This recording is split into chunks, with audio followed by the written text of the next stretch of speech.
Hello everyone. नमस्कार। बहुत बहुत प्यार भरा नमस्कार मेरे सभी बच्चों को। तो मैं हूं बेटा अजय सूर्यवंशी और आप सभी लोगों का स्वागत करता हूं आज की इस क्लास में। और आज हम फिर करने जा रहे हैं द हिंदू एडिटोरियल के आर्टिकल का एनालिसिस, जिसमें हम देखेंगे उसमें आई हुई वोकेब्स को, इडियम एंड फ्रेजेस को, कुछ वन वर्ड सब्स्टिट्यूशंस होंगे उन्हें, और साथ ही साथ हम देखेंगे कि उसमें यदि किसी ग्रामेटिकल रूल्स का यूज हुआ हो तो उस पर भी चर्चा करेंगे। और ये जो सारी चीजें ना बेटा, this things will definitely help you if you are preparing any kind of examination like SSC, UPSC, banking, या फिर आपका सिर्फ इंटरेस्ट ही क्यों ना हो इंग्लिश सीखने में। If you have only interest in learning English, then this things will definitely beneficial to you. बेटा you will find these things everywhere useful and helpful. अगर आप पहली बार इस चैनल पर हैं तो बेटा इसे सब्सक्राइब जरूर कर ले, चैनल को सब्सक्राइब कर ले, ताकि आपको जो नए नए वीडियोस है, नई नई जो हमारे आगे की जो चीज़ें हैं, वो सारी चीज़ें आपको बहुत आसानी से उपलब्ध हो जाएगी। और बेटा अगर आपको ये क्लास पसंद आती, वीडियो पसंद आता है, तो चैनल को इसे लाइक करें, इसे अपने दोस्तों के साथ शेयर करें, ताकि उन लोगों तक भी ये जानकारी पहुंच सके। क्योंकि शेयरिंग इज केयरिंग, बांटने से ही बढ़ता है। और जो मतलब आप ये मानकर चलिए कि अगर आप इस चैनल से जुड़े हैं तो आपको हर वो चीज प्रोवाइड करवाई जाएगी जिसकी आपको जरूरत है। तो बेटा आइए शुरू करते हैं आज की क्लास। पर आज की क्लास शुरू करने से पहले हम आज का एक सुविचार देख लेते हैं, आज का थॉट ऑफ डे देख लेते हैं कि आज का विचार क्या है। तो आज का जो विचार है बहुत ही बढ़िया है। हम अक्सर क्या करते हैं, हम हमेशा अपनी कमियों को देखते रहते हैं कि मुझे ये मिला है और मुझे ये नहीं मिला है, किसे क्या मिला है उस पर हम क्या करते हैं, ज़्यादा फोकस करते हैं, पर जो हमें मिला है उस पर हम फोकस नहीं करते हैं। तो देखिए आज का यही विचार है कि if you look at what you have, you will always have more. जब भी आप ये देखते हो, ये सोचते हो, अपने अंदर देखते हो कि यार मुझे क्या क्या मिला है, तो बेटा आपके पास हमेशा ज़्यादा होता है, आपको किसी चीज की कमी नहीं होती है। परंतु if you look at what you don't have, जब आप ये देखते हो कि आपके पास क्या क्या नहीं है, तो you will never have enough, तो आपके पास कभी भी पर्याप्त चीजें नहीं हो सकती। इसलिए हमेशा पॉजिटिव चीज को देखो, बी पॉजिटिव, है ना। बी पॉजिटिव होने से क्या होता है कि हमें सब कुछ अच्छा लगता है, दुनिया अच्छी लगने लगती है। तो चलिए बेटा इस सुविचार के साथ हम आज की क्लास शुरू करते हैं। और आज जैसा कि हम हमेशा करते हैं, आज फिर हम सिनोनिम पर ध्यान देंगे, सिनोनिम्स पर ध्यान देंगे, एंटोनिम्स पर ध्यान देंगे, नए नए शब्दों को सीखेंगे। और खास तौर पर उन शब्दों पर हम ज़्यादा जोर देंगे जो आपके एग्जाम ओरिएंटेड हो। और साथ ही साथ इस आर्टिकल से संबंधित यदि कुछ शब्द होते हैं तो हम उन पर भी विशेष ध्यान देंगे। चलिए तो शुरू करते हैं आज की क्लास। देखिए आज के वोकेब में सबसे पहला जो हमारा वर्ड है वो है डिप्राइव। अभी डिप्राइव क्या होता है? डिप्राइव का मतलब होता है किसी चीज से वंचित रखना, किसी चीज से किसी को वंचित कर देना, किसी से कोई चीज छीन लेना, है ना। इसके लिए बहुत सारे शब्द आते हैं। इसके लिए जो शब्द है ये देखिए, डी बार। डी बार पहला शब्द क्या है हमारे पास? Debar, shear, bereave, stripe, denude, occupy, retract, dislodge, repel, annihilate, detach। Attach मतलब जोड़ना और डिटेच मतलब हटाना, मतलब वंचित करना। डिस्पोजेस, तो जैसे पजेस का मतलब क्या होता है? अधिकार होना, और डिस्पजेस मतलब वो अधिकार छीन लेना। टेक मतलब लेना, और टेक अवे मतलब छीन लेना। डिस्पॉइल सेम मीनिंग दे रहा है भी। देखिए डिस इंगेज, इंगेज मतलब वो लगा हुआ था, और डिस मतलब उसको हटा लिया गया, disengage. Disseat, seat मतलब आपको कोई चीज की प्राप्ति, कोई सीट मिली हुई है और उसको सीट कर लिया, कोई पद प्राप्त है उसको हटा लिया, तो क्या कर दिया? आपको उस चीज से वंचित कर दिया, है ना। नेक्स्ट इज, अगला है डिस्टेबलाइज। देखिए स्टेबलाइज का मतलब भी होता है किसी चीज को स्थापित करना, है ना, किसी चीज को स्थापित करना। और देखिए इसमें क्या लग गया? डिस, यानी ये हो गया अस्थापित करना, ये उसका उल्टा हो गया, तो ये भी डिस स्टेबलाइज, ये भी क्या हो गया? डिप्राइव का मतलब सिनोनिम हो गया, सिनोनिम हो गया। चलिए नेक्स्ट है हमारा इसी में एक और है डिवेस्ट। इन सब का मतलब क्या होता है भाई? वंचित करना। क्या होता है? वंचित करना। चलिए, आई होप आपको समझ में आ रहा होगा। अब इसके हम कुछ अपोजिट वर्ड्स देख लेते हैं, है ना। अपोजिट, तो इसका अपोजिट क्या होगा भाई, यानी कि एंटोनिम्स। तो एंटोनिम्स क्या होता है, एनरिच। एनरिच का मतलब क्या होता है, कोई चीज उपलब्ध कराना, है ना, उसमें शामिल होना चाहिए किसी चीज को, तो हम उसको बोलते हैं उधर वंचित करना, इधर मतलब कोई चीज देना। कंजर्व, कंजर्व यानी भी संभाल कर रखना, वंचित वंचित करने से बचाना, है ना। लॉज, लॉज का मतलब भी दाखिल करवाना, है ना, मतलब कहीं ना कहीं वंचित करने से उल्टा अर्थ दे रहा है। प्रोटेक्ट यानी सुरक्षा करना, प्रोवाइड यानी उपलब्ध कराना, कोई चीज की प्रोवाइड करवाना किसी चीज को। तो ये सारी चीज क्या होगी बेटा हमारे लिए डिप्राइव का एंटोनिम हो गया। चलिए नेक्स्ट वर्ड देखते हैं, मेरा ख्याल आपको समझ में आ गया होगा। अगला शब्द, ये बहुत बढ़िया शब्द है और ये एग्जाम ओरिएंटेड आपके बहुत इंपॉर्टेंट है, ये बहुत एसेंशियल वर्ड है। देखिए इसका मतलब होता है विटाल। विटाल का मतलब होता है इंपॉर्टेंट, महत्वपूर्ण। या इसको और भी शब्द दिए जा सकते हैं, जैसे क्रूशियल, सिग्निफिकेंट, एग्जिस्टेंट। तो इनका सबका मतलब क्या होता है, महत्वपूर्ण। क्या होता है, महत्वपूर्ण, यानी कि खास, है ना। देखिए ये जो विटाल है ना, ये शब्द बहुत इंपॉर्टेंट है, विटाल। देखिए अगर विटाल को अगर इस शब्द से जोड़कर देखते हैं विटामिन, विटामिन से, तो देखिए ये वीटा आ गया और ये मीन आ गया। यानी वीटा में क्या किया हमने, एल लगा दिया है। विटामिन और विटामिन क्या करते हैं, हमारे लिए बहुत महत्वपूर्ण होते हैं ना। अगर भोजन में विटामिन नहीं है तो भोजन किस काम का है, वो तो घास फूस हुआ हमारे लिए किसी प्रकार से उपयोगी नहीं हुआ। अगर उसमें विटामिन है तो विटाल हो गया, महत्वपूर्ण हो गया। तो इसी प्रकार से हम समझ सकते हैं कि विटाल जब भी आए तो इसका मतलब है ये हाँ महत्वपूर्ण चीज है। एक विटाल करके एक टॉनिक भी आती है ना, जिसमें सभी प्रकार के मिनरल्स, सभी प्रकार के विटामिन्स वगैरह होते हैं। तो विटाल नाम उसको क्यों दिया है, ताकि ये बॉडी के लिए क्या है, महत्वपूर्ण है। ऐसी चीज बताने के लिए हम इसका यूज करते हैं। चलिए आगे देखते हैं, इसके एंटीनिम्स पर ध्यान देते हैं। देखिए एंटीनिम्स में आता है अनइम्पोर्टेंट, भाई इंपॉर्टेंट का उल्टा हो गया। पेटी, नेस्टी, इम्पेयर। पेयर मतलब जुड़ा हुआ है, जुड़ा हुआ है तो मतलब महत्वपूर्ण है, तभी तो कोई चीज किसी से जुड़ी हुई है। अगर वो महत्वपूर्ण नहीं है तो इम्पेयर्ड हो गया, मतलब उससे टूटा हुआ हो गया, अलग हो गया। अन एसेंशियल, देखिए एसेंशियल यहां पर भी एसेंशियल आ सकता है इसके लिए, मतलब आप इसके सिनोनिम्स में भी आप एसेंशियल को डाल सकते हैं। ठीक है, अब इसी का उल्टा कर दो तो इसमें यूएन अन लगाकर हमने क्या किया, अन एसेंशियल।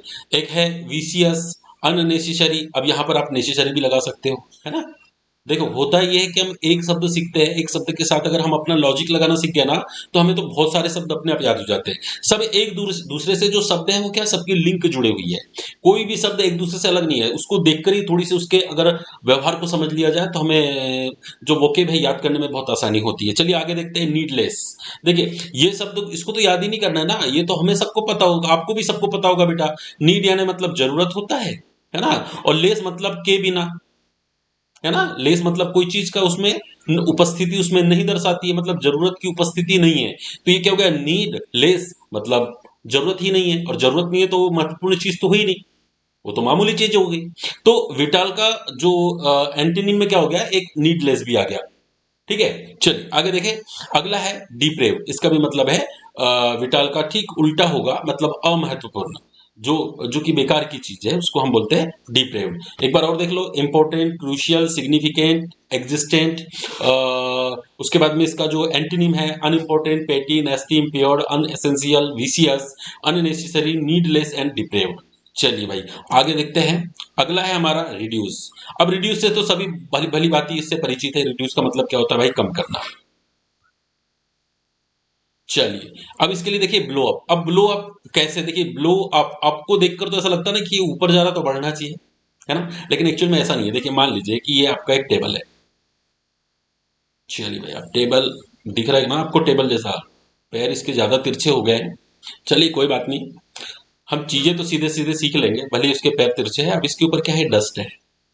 ये क्या है, डस्ट है। हमने क्या किया, इस पर फूंक मारी, और जैसी फूंक मारी तो ये देखो ब्लो करके ऊपर हो गए। ऊपर उड़ते हैं ना डस्ट, डस्ट पार्टिकल। तो अब क्या हुआ, डस्ट पार्टिकल यहाँ से हटाए गए ना, यहाँ से हटाए गए, यहाँ से हट गए। यानी यहाँ से हटे मतलब क्या हुआ, ये कम हुए, यहाँ से ये कम हुए, डस्ट क्या हुए, कम हुए। चूंकि ये कम हुए तो हम इसी को बोलते हैं ब्लो अप। ब्लो अप का भी मतलब होता है कम होना। चलिए अगला है डिट्रैक्ट। लोअर, लोअर यानी भी समझते हो आप, कम होना। स्लैकन यानी कम करना। डिक्रीज, डिक्रीज मतलब कम करना। एलिविएट यानी कम करना। वीकेंड, वीकेंड यानी क्या होता है, कमजोर करना। तो कमजोर करना क्या, ताकत की कमी तो हो रही है उसमें, है ना। अगर ताकत की कमी हो रही मतलब कम हो रहा है कुछ ना कुछ, तो कम होने के लिए हम वीकेंड का भी यूज कर सकते हैं। इसका मतलब होता है कमजोर बनाना। अच्छा, एक है इमेसिएट, अंडरमाइन, सबऑर्डिनेट, शॉर्टन। शॉर्टन मतलब छोटा करना, है ना। तो जो छोटा किया जा रहा है तो कमी तो किया जा रहा है। ऐसी मेक लिटिल, लिटिल का मतलब होता है कम, है ना, ना के बराबर। और मेक लिटिल मतलब उसको छोटा करना, कम करना। Next is minify. मिनी का मतलब क्या होता है ये तो पता है ना अपने को, मिनिमाइज, है ना, और मैक्सिमाइज, है ना। तो इसी में क्या किया हमने, एफ वाई लगाया और इसको वर्ब बना दिया, तो क्या हो गया, मिनीफाई यानी भी कम करना। चलिए अगला है डाइल्यूट। डाइल्यूट का मतलब भी कम करना। नेक्स्ट है एलए। एलए का मतलब भी कम करना होता है। ये वाला बहुत इंपॉर्टेंट वर्ड है भाई। ये दोनों तो आपके एग्जाम में, मान के चलिए कि ऐसा कोई एग्जाम ही नहीं होगा जिसमें ये आए नहीं हो। अगर आपके वोकेब सेशन वाले वोकेब पार्ट्स में अगर नहीं आया है, आपके सिनोनिम एंटोनिम में अगर नहीं आया, तो डेफिनेटली आपने इसको किसी पैराग्राफ में देखा होगा। रीडिंग स्किल के लिए तो ये बहुत ही ज्यादा इंपॉर्टेंट है। तो ये आपके लिए दोनों शब्दों को बिल्कुल दिमाग में बिठा लीजिए। एक एक शब्द और है बेटा, वो है एलेविट। ये जो ऊपर वाला जो शब्द है ना, ये ये भी, एलिविएट भी बहुत ज्यादा इंपॉर्टेंट रखता है। देखिए बाकी शब्द जो है वो तो बहुत अच्छे से याद रह जाते हैं। डाइल्यूट, अब अगर हम ये बाकी शब्द पर ध्यान नहीं देते, जैसे लोअर पर, स्लेकन पर, डिक्रीज पर, वीकेंड पर, एमेशिएट पर, अंडरमाइन पर, सबऑर्डिनेट पर, शॉर्टन पर और मेक लिटिल पर, देखिए इसमें कहीं ना कहीं दिख रहा है कि कम हो रहा है। तो हमें आसानी से समझ में आ जाता है कम होना। जैसे लिटिल का मतलब ये होता है कम, कमी को दर्शाता है। तो कहीं ना कहीं हमें लगता है कि यार ये कम के लिए आया, तो रिड्यूस के लिए हम इसको आसानी से हम पकड़ लेते हैं। लेकिन अगर इसके सिनोनिम की अगर हम बात करें, जैसे एलिविएट, एल एक्सटेन्युएट और एक है डाइल्यूट, तो ऐसे शब्द क्या होते हैं, इनको याद रखना जरूरी होता है। तो बार बार इसको देखते रहिए आप, आपको अपने आप याद हो जाएगा। तो ये सारे शब्द आपको मेरे ख्याल से बहुत अच्छे से समझ में आ रहे हैं। मतलब आपको ना इसमें करना क्या है, आपको ना ये वाले शब्द पर ध्यान देना है। एक एलिविएट और एक डाइल्यूट और एक एले और एक एक्सटेन्युएट। बेटा ये शब्द तो आना ही आना है, बहुत इंपॉर्टेंट है। आप किसी भी एग्जाम के, बैंकिंग का, एसएससी का छोड़ो, ये किसी भी प्रकार के आप उठा के देख लो, या तो आप अगर आप डेली मैगजीन्स पढ़ रहे हो या डेली न्यूज़पेपर की रीडिंग कर रहे हो, तो आपको ये शब्द तो हर कहीं दिखाई देते हैं।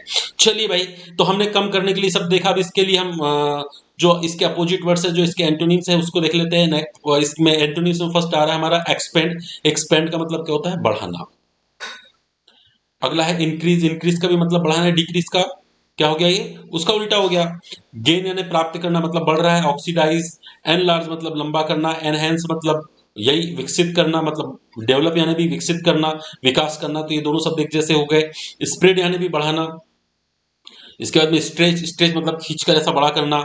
पफ, पफ भी होता है ना, जैसे पफ क्या होता है, जैसे फुलाना। जैसे कई लोग होते हैं जो मुंह फुला लेते हैं, तो मुंह फुला लेते हैं, तो जैसे बच्चे लोग मुंह फुलाते हैं ना ऐसे, है ना। तो ये जो मुंह फुलाना क्या है, बढ़ रहा है ना, रेड्यूस का उल्टा हो रहा है। ग्रो, ग्रो यानी भी वृद्धि करना, तो ये भी क्या हो गया, इसका उल्टा हो गया। चलिए पहले तो इसकी ये लिखा हुआ हटा देते पहले। अब देखिए, रेड्यूस मतलब blow up, detract, lower, slacken, decrease, alleviate, weaken, emaciate, undermine, subordinate, shorten, make little, minified, dilute, allay, extenuate. अच्छा, इसके एंटोनिम में देख लेते हैं हम। तो इसके एंटोनिम में क्या है भाई, expand, increase, gain, oxidise, enlarge, enhance, develop, grow, puff, stretch और स्प्रेड। चलिए आगे देखते हैं।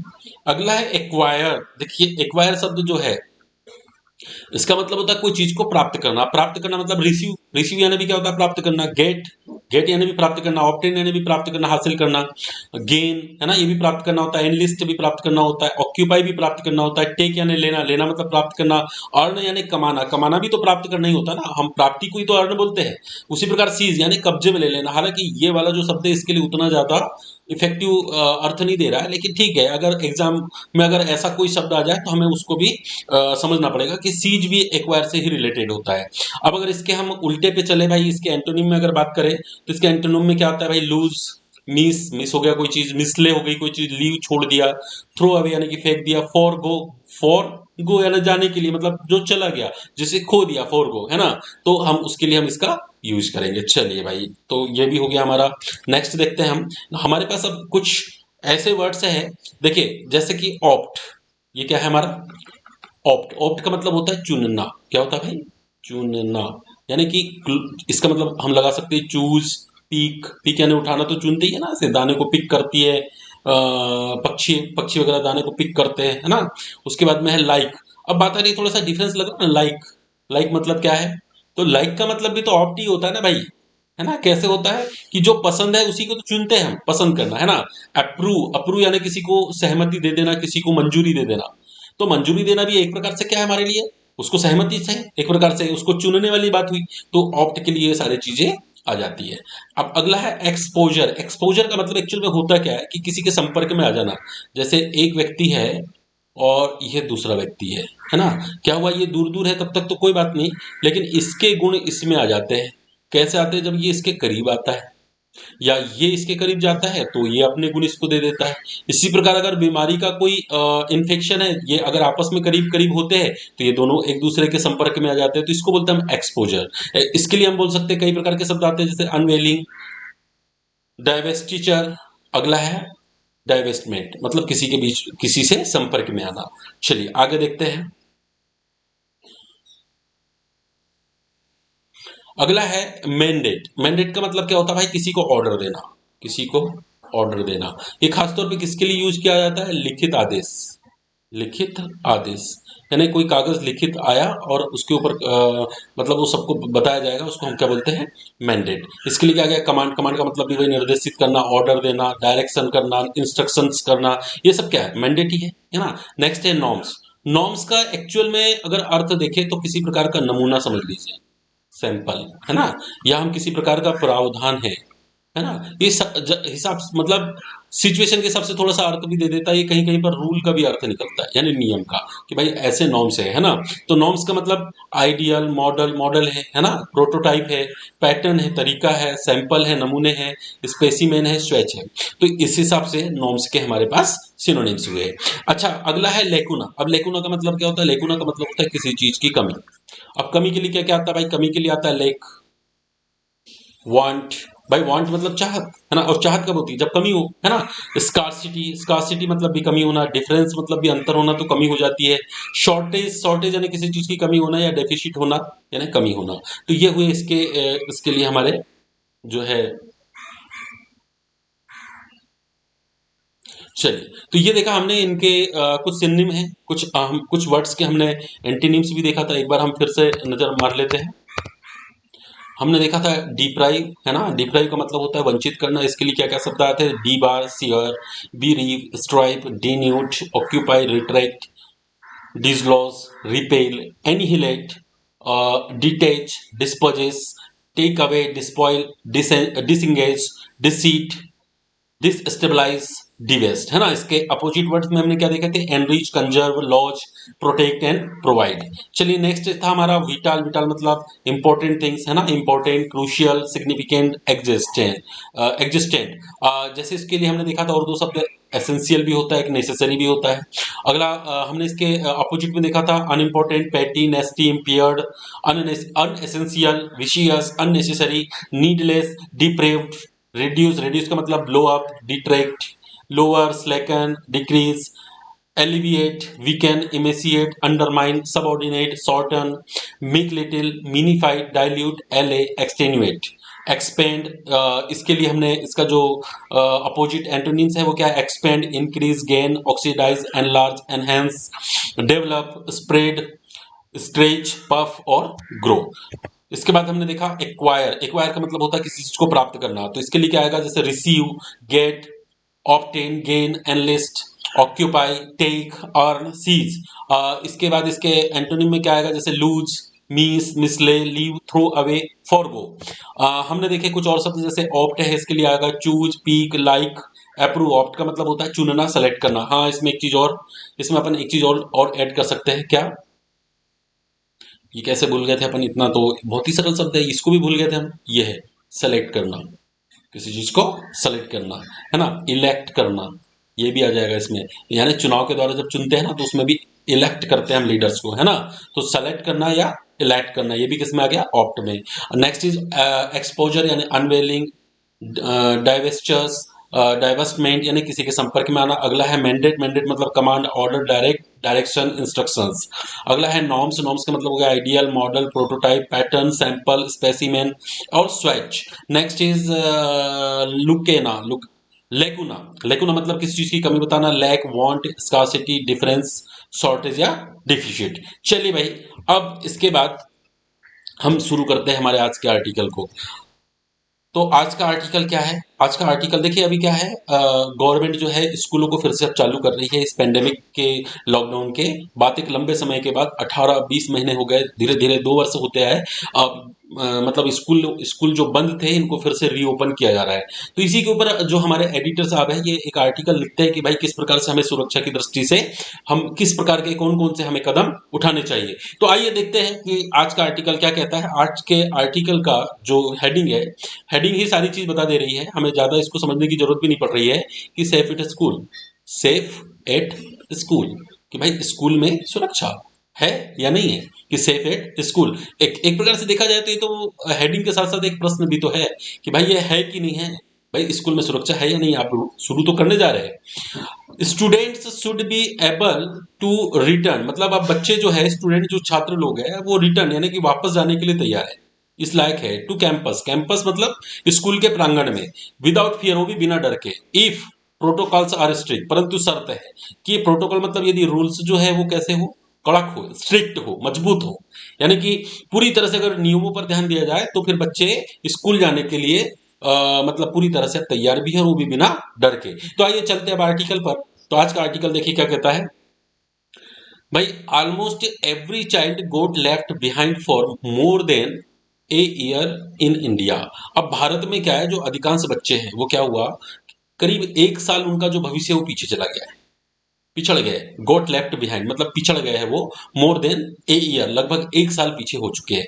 एज कोविड 19 यानी कोविड 19 के शटर्ड के कारण, शटर्ड यानी जो स्कूल बंद हो गए थे, एंड फोर्स्ड पीपल, पीपल मतलब शिष्य मतलब छात्र यानी कि विद्यार्थी, यानी मजबूर हो गए थे ये विद्यार्थी लोग to study online at home, यानी वो मजबूर हो गए थे, अब स्कूल जाकर पढ़ नहीं सकते भैया, ऑनलाइन ही पढ़ना है। तो ये ऑनलाइन पढ़ने के लिए क्या हुआ, मजबूर हो गए थे, मजबूरी हो गई थी, इनको फोर्स कर दिया गया था। इफ दे कुड, अगर वो कर सकते हैं तो, देखिए कितनी अच्छी बात कही कि इफ दे कुड, अगर वो कर सकते तो, अगर कर सकते हैं बोले तो भैया ऑनलाइन पढ़ाई कर लो, और नहीं कर सकते तो बैठे रहो, मतलब 1 साल तो पिछड़ ही गए। और ऑनलाइन में मतलब भाई साधन है तो करो, जिसके पास साधन है उसने ऑनलाइन पढ़ाई कर भी ली। कई तो ऐसे भी टीचर्स हैं ना जिन्होंने जिन्होंने मतलब जो आज मॉडर्न गैजेट्स का यूज नहीं करते हैं, टेक्नोलॉजी से बहुत दूर है, ग्रामीण क्षेत्र के जो टीचर्स हैं उनके लिए तो बहुत मुश्किल है ना कि किसी को ऑनलाइन क्लास देना। तो इस प्रकार से अगर देखा जाए तो कई बच्चे इन चीजों से वंचित रह चुके हैं, और ये क्या है, 1 साल पिछड़ गए, है ना। चलिए आगे देखते हैं कि दिस लॉन्ग पीरियड, यानी ये जो बहुत लंबा सा समय चला गया ना 18 महीने का, ऑफ लर्निंग यानी लर्निंग लॉस, यानी जो सीखने का जो घाटा हुआ है, is major setback in itself, ये अपने आप में एक बहुत ज्यादा पिछड़ना है। सेटबैक मतलब पिछड़ना, पीछे पीछे हटना। अफेक्टिंग, और ये असर डालते हुए the physical and mental health, मतलब ये क्या, बच्चों की जो फिजिकल हेल्थ पर भी इसका असर पड़ रहा है, उसके शारीरिक तरीके से भी उसके ग्रोथ में असर हो रहा है ना। बच्चे स्कूल जाते हैं, खेलते कूदते मस्ती करते, तो उनके बॉडी में क्या होता है, फिजिकली ग्रोथ होती। और मेंटल यानी बच्चों दोस्तों के साथ, टीचर्स के साथ कई सिचुएशन को हैंडल करते हैं, तो मेंटल कैपेसिटी भी उनकी क्या होती है, मेंटली रूप से भी वो हेल्दी बनते हैं। तो इन चीजों से तो वंचित हो गए, है ना। Of many students are depriving them of year of vital skill development, और क्या हुआ है, वो इस चीज से वंचित रह गए। डिप्राइव अभी अपने पढ़ा था, डिप्राइविंग देम मतलब वो लोग, उन लोगों को वंचित रखा गया है किससे, 1 साल तक, किससे, विटाल यानी कि बहुत ही महत्वपूर्ण स्किल डेवलपमेंट होने से, मतलब अगर उनकी क्षमता, उनके अंदर का जो सक्षम जो हो सकते थे, जो स्किल थी वो कम हो गई। इट इज अंडरस्टैंडेबल यानी कि ये समझने लायक तो बात है, यानी समझ में आता है कि देयरफॉर, इसलिए, दैट एटलीस्ट 14 स्टेट मतलब करीब 14 स्टेट्स ने, and union territories have tempered cautions, मतलब कॉशन मतलब वो निर्देश, वो सुरक्षा के जो चीजें होती है, कॉशन है ना, सुरक्षा के निर्देश या सुरक्षा के जो पहलू है उनको छेड़छाड़ करते हुए, छेड़छाड़ करते हुए मतलब क्यों भाई, मतलब अभी तो लॉकडाउन चल रहा है ना, मतलब अभी तो बच्चों को स्कूल नहीं भेजना चाहिए, परंतु इसके विपरीत वो काम कर रहा है कि बच्चों को भेजा जाए। 14 स्टेट में ये फैसला लिया जाने लगा है, विथ कैलकुलेटेड रिस्क, यानी कि रिस्क की गणना भी कर ली है कि कितना जोखिम है इस बात पर, एंड ऑप्टेड, और चयन कर लिया टू री ओपन कैंपसेस, मतलब कह रहा है कि और फिर उन्होंने चयन कर लिया कि भैया जो कैंपस है यानी जो स्कूल है उसे रीओपन किया जाए, मतलब फिर से खोल दिया जाए। मोस्टली फॉर सेकेंडरी, मतलब कह रहे हैं कि ज्यादातर किसको, secondary and higher secondary student, मतलब जो बड़े बच्चे हैं ना उनके लिए बात हो रही है कि जो बड़े बच्चे हैं, सेकेंडरी स्कूल के बच्चे और हायर सेकेंडरी स्कूल के बच्चे, इनके लिए जो है स्कूल को खोल दिया जाए। और दीज गवर्नमेंट्स, ये जो सरकार है, these governments are not alone, ये अकेली नहीं है in looking for the golden mean, मतलब इस मौके पर ये अकेली नहीं है टू मैनेज द पेंडेमिक, मतलब इस महामारी से लड़ने के लिए हमारी सरकार अकेली नहीं है। इन सेवरल कंट्रीज, ऐसे कई और दूसरे भी देश है, लीडर्स, वहां के जो नेता लोग हैं, जो लीडर्स है, आर एक्सप्लोरिंग वेज, वो पता लगा रहे हैं ऐसे तरीके। एक्सप्लोरिंग वेज मतलब किसी तरीकों का, किसी प्रकार से चीजों का पता लगाना। किन चीजों का पता लगा रहे हैं, तो टू रिड्यूस, रेड्यूस मतलब कम करने के, द रिस्क, जोखिम को कम करने के, ऑफ कोरोना वायरस इन्फेक्शन, यानी कि कोरोना वायरस का जो इन्फेक्शन फैलता है इसको कम करने के लिए वो जो है नए नए तरीकों का पता लगा रहे हैं। एमंग पीपल्स मतलब छात्रों के बीच में, who are not yet eligible for vaccination, मतलब जो अभी वैक्सीनेशन के लायक नहीं हुए। भाई 18 साल तक के बच्चों को वैक्सीनेशन करवाया जा रहा है, उससे कम के बच्चों को तो करवा नहीं रहे, है ना। तो कह रहे कि जो अभी इस लायक नहीं हुए उन बच्चों को किस प्रकार से सुरक्षा दी जाए, इसके ऊपर रास्ते का, तरीकों का मतलब वो खोज कर रहे हैं। वाइल, अब देखिए क्या कह रहा है आगे कि while getting them back on campus, मतलब उन्हें मतलब इस दौरान जब उनको स्कूल में वापस लाया जाएगा तो वो इस प्रकार की चीजों को वो लागू करेंगे, तरीकों को। तो कौन से तरीके हैं वो भी आगे बताएंगे कि at the end of the second wave, मतलब भाई ये जो दूसरी लहर आई ना कोरोना की, इसके खत्म होने के बाद, है ना, इस खत्म हो चुकी है, इसके बाद इन जुलाई यानी जुलाई में Haryana, Nagaland went back to in person teaching. In person teaching, in person मतलब निजी स्तर पर। देखो इस बात को समझते हैं हम, जैसे दिया है इन पर्सन, इन पर्सन मतलब होता है व्यक्तिगत रूप से, व्यक्तिगत रूप से। जैसे कई बार होता ना यार, मैंने खुद जाकर उसको इनवाइट किया था भाई, फिर भी वो नहीं आया, अपन बोलते ना, बोले अपन ये कह सकते कि आई invited him, sorry, him in person, मतलब मैं खुद गया था, मैंने अपने मुंह से बोला, मैं खुद जाके उसके दरवाजे पे गया था भाई, मैंने अपने खुद व्यक्तिगत रूप से, खुद अपने आप खुद जाकर मैंने ये बात की थी कि भैया आपको आना, इनवाइट किया था मैंने, है ना, परंतु वो नहीं आया, बट ही डिडंट अटेंड, परंतु वो शामिल नहीं हुए। कहने का मतलब आई invited him in person, in person मतलब व्यक्तिगत रूप से खुद जाकर। तो यहाँ पर वही तो कह रहे हैं ना कि इन पर्सन टीचिंग, देखिए अब अपन इस पर आते हैं आर्टिकल पर, कह रहे हैं इन पर्सन टीचिंग। तो इन पर्सन टीचिंग मतलब व्यक्तिगत रूप से पढ़ाना। तो अभी कैसी चल रही थी पढ़ाई, अभी तो ऑनलाइन चल रही थी ना, व्यक्तिगत नहीं चल रही थी। तो व्यक्तिगत पढ़ाई अब शुरू की जा चुकी है, कहां पर, हरियाणा में, नागालैंड में, है ना। फॉर हायर, कहां के लिए, फॉर हायर क्लासेस, मतलब बड़ी बड़ी बड़ी क्लासों के लिए पढ़ाई शुरू कर दी है। वाइल, जबकि पंजाब में, उत्तराखंड में, हिमाचल प्रदेश में, और कहाँ पे, पौंडुचेरी में, लक्षद्वीप में, are doing so this month, और इस महीने से वो ऐसा इन देशों में भी शुरू होने वाला है, मतलब ये जो बाकी जो देश है यहाँ पर ये चालू हो जाएगी ऐसी पढ़ाई। कह रहा है Andhra Pradesh, Karnataka, Tamil Nadu, Uttar Pradesh and Orissa are to follow, ये भी ऐसा करने वाले, आर टू फॉलो। ये जो आता है ना जैसे is to, am to, are to, इसका मतलब है कि अब जो काम है ना, अब काम काम की प्लानिंग हो चुकी है, काम की प्लानिंग बताई जाती है, काम की प्लानिंग बताने के लिए किया जाता है, बताने के लिए इनका यूज किया है। As as modal verbs they are used, मतलब इनका उपयोग कैसे किया जाता है, मॉडल वर्ब की तरह, कि कोई काम हम करने वाले हैं भाई, है ना, हम भोपाल जाने वाले, we are to go Bhopal, है ना, गो टू भोपाल। तो कहने का हम कुछ काम करने वाले हैं, तो इसके लिए हम इज टू, एम टू, तो यहाँ पर यही तो कह रहा है आर टू, देखिए आया आर टू, मतलब ये उड़ीसा, आंध्र प्रदेश, उत्तर प्रदेश, है ना, और तमिलनाडु ये करने वाले हैं फॉलो, इन्हीं को फॉलो करने वाले हैं। भविष्य की इनकी प्लानिंग है कि हम भी स्कूल खोलेंगे। एज स्कूल से रीओपन, अब जैसा कि स्कूल जो है वो खुल रहे हैं वापस, है ना, देयर आर पॉजिटिव इंडिकेटर्स, तो कुछ पॉजिटिव सकारात्मक संकेत भी अवेलेबल हो रहे हैं फ्रॉम कंट्रीज, यानी दूसरे देशों से। कह रहा है एक्सपेरिमेंटिंग, मतलब वो उन्होंने जो एक्सपेरिमेंट किया है ना, तो उसके हिसाब से कुछ अच्छे पॉजिटिव रिजल्ट भी आ रहा है कि with back to school decision, मतलब वापस स्कूल जाने का जो डिसीजन है वो गलत नहीं है। एंड रेड फ्लैग्स, अब देखिए भाई कह रहा है कि रेड फ्लैग्स का मतलब क्या हो रहा है, यानी कि एकदम गंभीर जो विषय होता है ना, ये गंभीर विषय भी है। कैसा गंभीर विषय है, इस बात को समझते हैं। ये गंभीर विषय कैसे है भाई, कि इन द वेक ऑफ का मतलब क्या होता है, इन द वेक ऑफ का मतलब होता है कि इसके परिणाम स्वरूप, इसके फलस्वरूप, इस कारण से, है ना।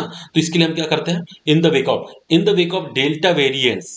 ये जो वेरिएंट मतलब जो डेल्टा वेरिएंट मतलब कोरोना का की जो तीसरी लहर की बात कर रहे हैं ना, तो इसके लिए क्या है, रेड फ्लैग्स है, यानी बहुत गंभीर समस्या भी है, एक गंभीर चिंताजनक चीज भी है। रेड फ्लैग्स का मतलब चिंता का विषय है। वेरिएंट्स वाइल्ड फायर स्प्रेड, क्योंकि वाइल्ड फायर मतलब क्या होता है, जंगल की आग, और जंगल की आग क्या होती है, बहुत तेजी से फैलती है। तो ये कह रहा है कि जो डेल्टा वेरिएंट है ना, नया रूप कोरोना वायरस का, ये जंगल की आग की तरह स्प्रेड होने वाली है, जल्दी फैलने वाली है। तो एक चिंता का भी विषय है कि यार बच्चों को कैसे स्कूल भेजा जाए। अब देखते हैं आगे, इसको पहले क्लियर करते हैं फिर देखते हैं। क्या कह रहा है भाई आगे, कि वन स्टडी मतलब एक अध्ययन से हमें पता चला है भाई, ऑफ अ मिलियन स्टूडेंट्स मतलब लाखों बच्चों पर, छात्रों पर ये एक्सपेरिमेंट किया गया होगा। तो एंड स्टाफ मेंबर, और स्टाफ मेंबर्स यानी कि जो स्टाफ मेंबर्स है, हु रिटर्न टू स्कूल, जो स्कूल वापस आ रहे हैं दिस ईयर। हाँ, ये कह रहे हैं कि एक ये भी स्टडी, वन स्टडी, जो लाखों स्टूडेंट और लाखों मतलब जो टीचर्स स्टाफ है, स्कूल के स्टाफ्स है, उन पर देखा गया है दिस ईयर, इस वर्ष, इन द यूनाइटेड स्टेट में। क्या देखा गया है, where are children must be 12 years old, कि जहां पर जो बच्चे हैं 12 साल की जो उम्र के हैं, टू गेट अ वैक्सीन, कि उनको उनको अभी वैक्सीन देना बाकी है ना, उनको देना चाहिए, मस्ट बी, उन्हें वैक्सीन देना जरूरी होगा, तभी तो वो क्लास अटेंड कर पाएंगे। कह रहे हैं कि सोड, ये दिखाती है ये बात को कि that in spite of resultant, मतलब इसका ये परिणाम निकल कर आता है, एक्सपोजर टू 7,000, कि 7,000 कोविड-19 पॉजिटिव चिल्ड्रन आर एडल्ट्स। कह रहे हैं कि 7,000 बच्चे जो है, जो स्कूल के बच्चे, जब उनके ऊपर ये किया गया, जो कोविड-19 पॉजिटिव चिल्ड्रन का जब एक्सपेरिमेंट मतलब उनका जो चेकअप किया गया, डायग्नोसिस किया गया, तो उसके बाद उनमें से 363 जो दूसरे बच्चे जो निकले, वो बच्चे कैसे निकले, वो एडल्ट बच्चे थे और एक्वायर्ड द इन्फेक्शन, और उनको उनके अंदर प्राप्त हुआ इन्फेक्शन कोविड-19 का। तो भाई ये कह रहे हैं कि 7,000 में से 363 बच्चों को कोविड निकला, है ना। उन्होंने 7,000 बच्चों का इस ऊपर ये जब मतलब इनके ऊपर जब टेस्ट किया, तो इतने बच्चों के ऊपर इन्फेक्शन भी दिखाई दिया। दिस इज एट्रीब्यूटेड टू, देखिए जो एट्रीब्यूटेड है, इसका मतलब क्या होता है, हम किसी को श्रेय देते हैं। हमने कहा एट्रीब्यूटेड, इसके साथ हमेशा टू लगेगा। एट्रीब्यूटेड टू का मतलब होता है श्रेय देना, हम किसी को किसी काम का श्रेय देना, है ना, श्रेय देते हैं। तो यहां पर क्या कह रहा है, देखिए कि दिस इज एट्रीब्यूटेड टू और यूनिवर्सल मास्क मैंडेट, ये इसका श्रेय किसको जाता है, यानी 7,000 बच्चे में से सिर्फ कितना है, 363 बच्चे ही कोरोना वायरस के कोविड-19 के पॉजिटिव पेशेंट निकले। तो ये इतना कम आंकड़ा जो है, इसका श्रेय किसको जाता है, ये मैंडेट, यानी कि कौन सा मैंडेट, ऑर्डर, ये कौन सा आदेश पारित किया गया था, मास्क लगाने का, वो भी क्या पूरे विश्व स्तर पर। तो विश्व स्तर पे जो मास्क लगाने का जो आदेश पारित किया था, ये पूरा पूरा का पूरा जो श्रेय इसके मतलब जाता है, किसको जाता है, ये मास्क लगाने के आदेश को इसका श्रेय जाता है कि इतनी कम संख्या निकली। और कह रहा है कि इन इंडिया, भारत में, विथ स्कूल स्टूडेंट, और स्कूल के बच्चों के साथ देखें तो पॉपुलेशन ऑफ ओवर 250 मिलियंस है, 250 मिलियंस है। 1 मिलियन में क्या होता है, 1 मिलियन बराबर से 10 लाख, 10 लाख, 10 लाख बराबर से 1 मिलियन, यानी 250, इसमें 10 लाख का गुना कर दो आप, क्या है ना।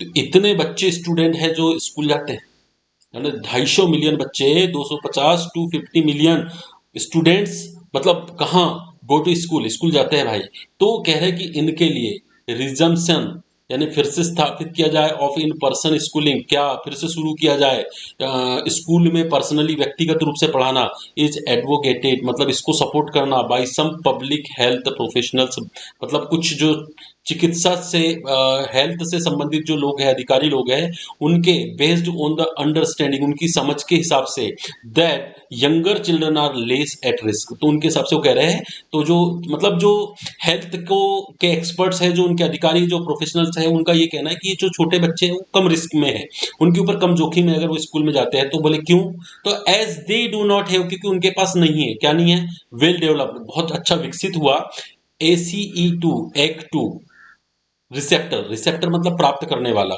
इन द लंग्स, लंग्स में यानी कि फेफड़ों में, दैट एनेबल जो ये सक्षम बनाता है किसको, द वायरस टू एंटर, यानी वायरस को प्रवेश करने देता है। मतलब जो वायरस जब अंदर प्रवेश करता है इसके लिए उसको क्या चाहिए, बॉडी के अंदर चाहिए ACE2 रिसेप्टर्स, मतलब ये प्राप्त तभी ये जा सकता है किसमें, बॉडी के अंदर। और छोटे बच्चों में ये वाला जो ACE2 रिसेप्टर्स होते हैं ना, ये इनकी उपस्थिति नहीं होती है, ये कम मात्रा में होते हैं, तो ये लंग्स में ना वायरस जल्दी प्रवेश भी नहीं कर पाते, इसलिए बोले छोटे बच्चे भी सुरक्षित रहेंगे। कह रहे हैं कि the must of course be consider, और कह रहे हैं कि भैया इस चीज का भी ध्यान जरूर रखना बहुत ज्यादा जरूरी है। किस चीज का ध्यान रखना जरूरी, कि along with the impact of delta variant, यानी कि ये जो डेल्टा वेरिएंट जो नया तीसरी लहर जो आ रही है ना ऑन चिल्ड्रन, बच्चों के ऊपर, हु डू गेट इन्फेक्टेड, जो कि बिल्कुल होते हैं, मतलब जिन पर ये छोटे बच्चों पर भी ये असर करता है। ये देखिए डू के बाद गेट लगा हुआ है, यानी डू से क्या होता है, जो हम डू या डज, और उसके बाद में अगर वर्ब की फर्स्ट फॉर्म आती है, first form of the verb आती है, इसका मतलब है ये जो सेंटेंस उसको हम क्या करते हैं,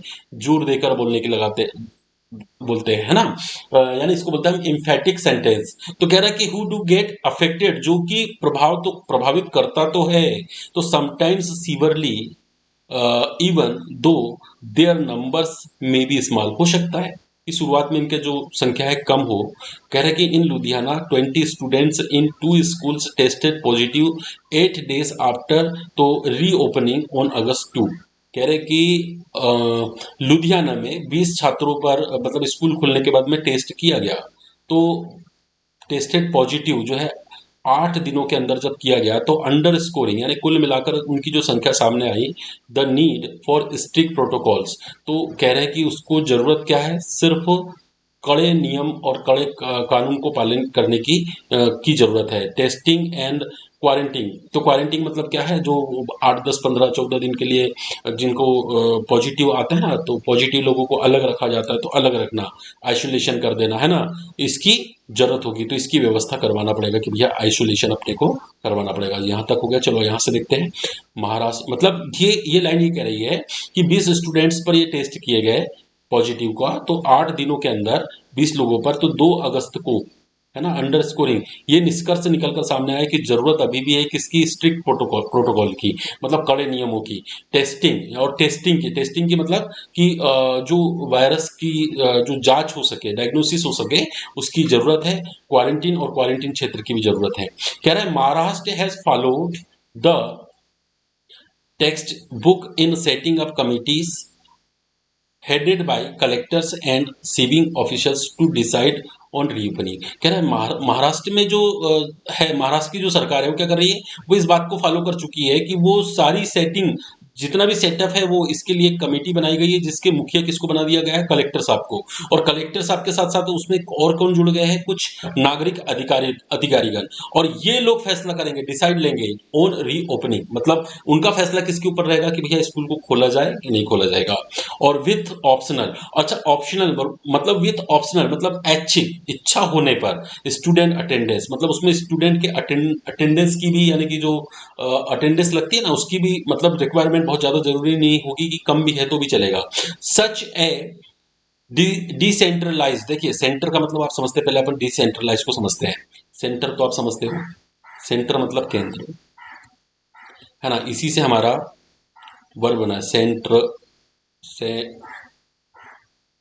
सेंट्रलाइज्ड, है ना, सेंट्रलाइज इसकी थर्ड फॉर्म का, यानी केंद्रीकरण, केंद्रीकरण करना, ठीक है। और इसी में अगर मैंने कर दिया इसको क्या, डी ई लगा दिया, तो अलग ही लिख देते हैं ना, इसको अलग कर देते हैं पहले, चलिए यहां लिख देते हैं, इसको हमने क्या, डी सेंट्रलाइज, इसका मतलब है सेंट्रलाइज मतलब केंद्रित करना, और डिसेंट्रलाइज, है ना, तो ये क्या हुआ, ये हो गया कि उसे विकेंद्रित करना, केंद्रित नहीं करना, है ना, इस बात को केंद्रित ना किया जाए।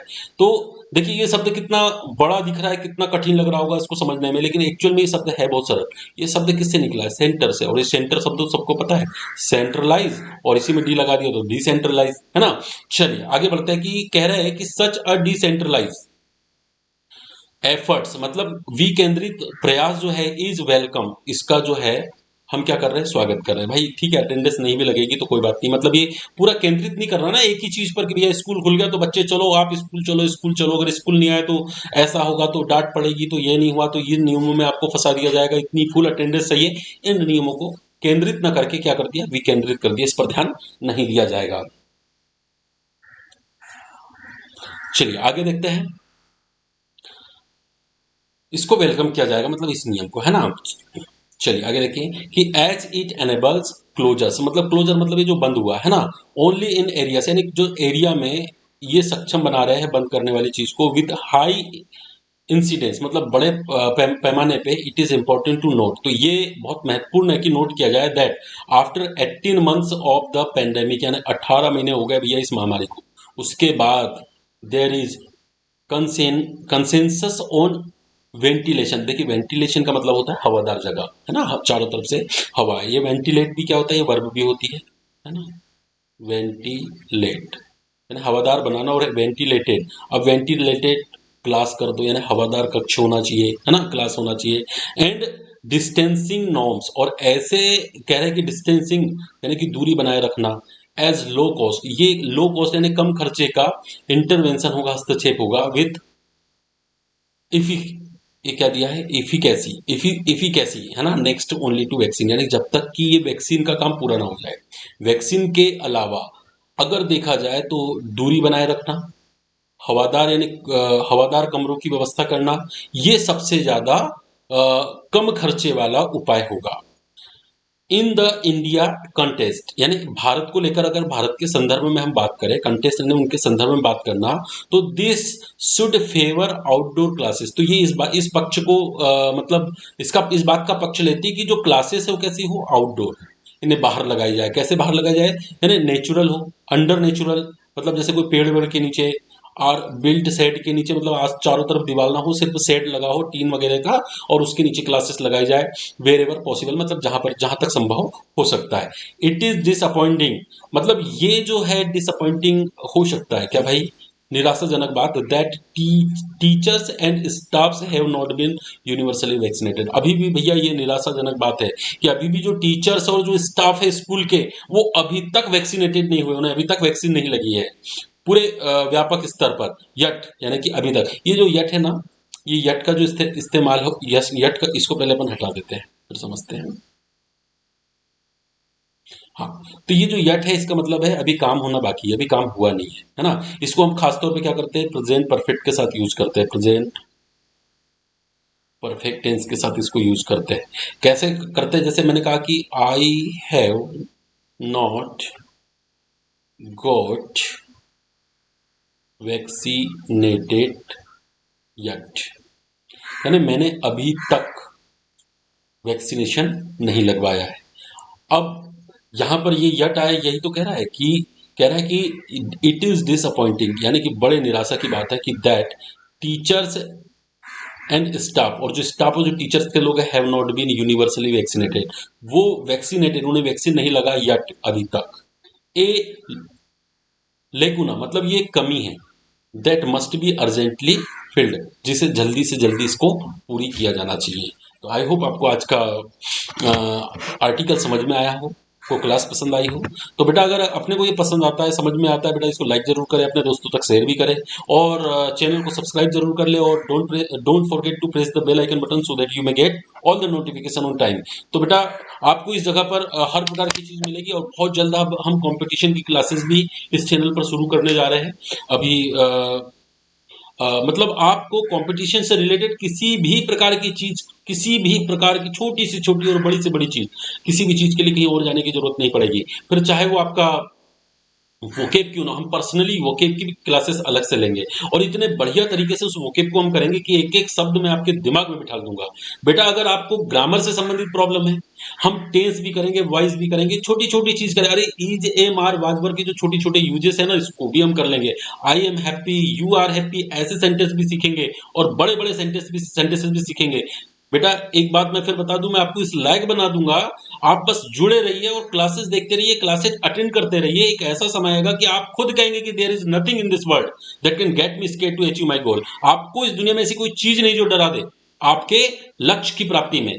तो आप बने रहिए, क्लासेस देखते रहिए, और बहुत जल्द अब हम क्या है कि कंपटीशन की क्लास भी शुरू करने वाले हैं। उससे पहले मैं सोच रहा हूँ कि एक 2 क्लासेस एक डेली आए या फिर अल्टरनेट आएगी, एक दिन आज तो एक दिन कल।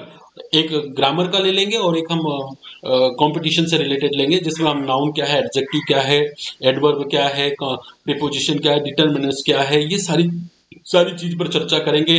चाहे फिर वो छोटा कंजेक्शन है, बड़ा कंजेक्शन है, छोटा रूल्स है या बड़ा बड़ा रूल्स है, कोई भी चीज हम इस पर छोड़ने वाले नहीं है। फिर चाहे आपकी कोई भी किसी भी प्रकार की अगर एग्जाम की अगर बात करें, तो बेटा आपको हर चीज यहाँ पर प्राप्त होगी, आप बिल्कुल बेफिक्र रहिए। तो चलिए आज क्लास यहीं पर खत्म करते हैं और विदा लेता हूं आपसे।